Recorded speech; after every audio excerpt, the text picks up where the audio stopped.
एक ऐसा बच्चा जिसका नाम हर टीचर की जुबान पर रहता था। क्लास में कोई भी घटना हो उसका नाम जरूर होता था। शरारती इतना कि कभी कभी टीचर भी परेशान हो जाते थे, लेकिन होशियार इतना कि नवोदय विद्यालय प्रवेश परीक्षा में सफलता हासिल की। तो आइए मिलवाते हैं हमारे स्टूडेंट अब्दुल से। आओ अब्दुल। Thank you sir. कैसे हो अब्दुल? सर मैं बहुत अच्छा हूँ। तो कौन सी क्लास में पहुंच गए हो आप? 7th में आ गया हूँ। 7th में आ गए हो। तो हमारे दूसरे बच्चों को बताओ कि नवोदय की तुमने कैसे तैयारी करी, कैसे तुम्हारी प्राइमरी एजुकेशन रही, है ना? तो बताओ कुछ बच्चों के लिए। हेलो दोस्तों, मैं सेंट जोसेफ स्कूल में पहले पढ़ता था। तो वहाँ पर मेरे प्रिंसिपल सर की स्पीच, टीचर का मोटिवेशनल और वहाँ पर जो कि टीचर्स थे उनका मैं धन्यवाद देता हूँ। मैं अपने माता पिता और शिक्षकों का सम्मान और उन्हें धन्यवाद देता हूँ और स्कूल को भी धन्यवाद देना चाहता हूँ। तो मैं आप सभी को बताना चाहता हूँ कि मैं नवोदय में गया हूँ। तो मैंने पहले स्कूल में पढ़ा, फिर मैंने 4th क्लास में मैं आया तो मैंने जो कि उमेश सर हैं उनकी कोचिंग पढ़ी।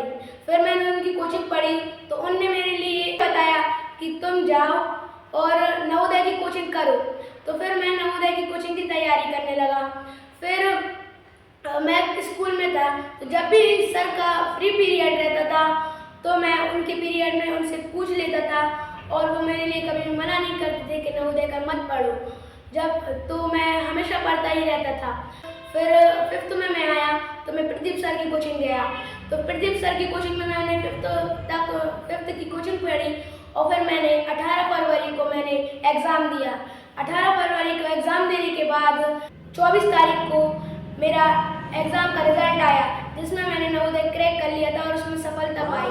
अब्दुल, तो तुम अपने छोटे भाई बहनों के लिए बताओ जरा कि नवोदय में जाने के लिए क्या करना चाहिए, कितनी मेहनत लगती है, कैसा एग्जाम आता है, थोड़ा उसके बारे में बताओ। देखो, वैसे वहाँ पर वो मैथ्स बहुत ही ज़्यादा इम्पोर्टेंट होती है और आकृति रहती है जो कि मतलब उसमें कम मेहनत लगती है और कम टाइम भी लगता है। तो और फिर हिंदी भी रहती है जिसमें कम ही मेहनत लगती है। सबसे ज़्यादा उसमें मैथ्स का हाथ रहता है। मैथ्स ही सबसे इम्पोर्टेंट है।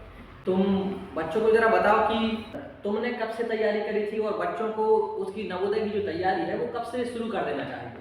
बच्चों को 4th क्लास से नवोदय की तैयारी शुरू कर देना चाहिए और अपना एक टारगेट बनाना चाहिए कि मैं कर सकता हूँ, मैं नवोदय क्रैक कर सकता हूँ। तो आप लोग भी ऐसे टारगेट बना के क्रैक कर सकते हैं। तो ये था अब्दुल जिसने अपनी मेहनत से नवोदय विद्यालय प्रवेश परीक्षा में सफलता हासिल की। ऐसे ही किसी और विद्यार्थी के साथ मिलेंगे अगले वीडियो में।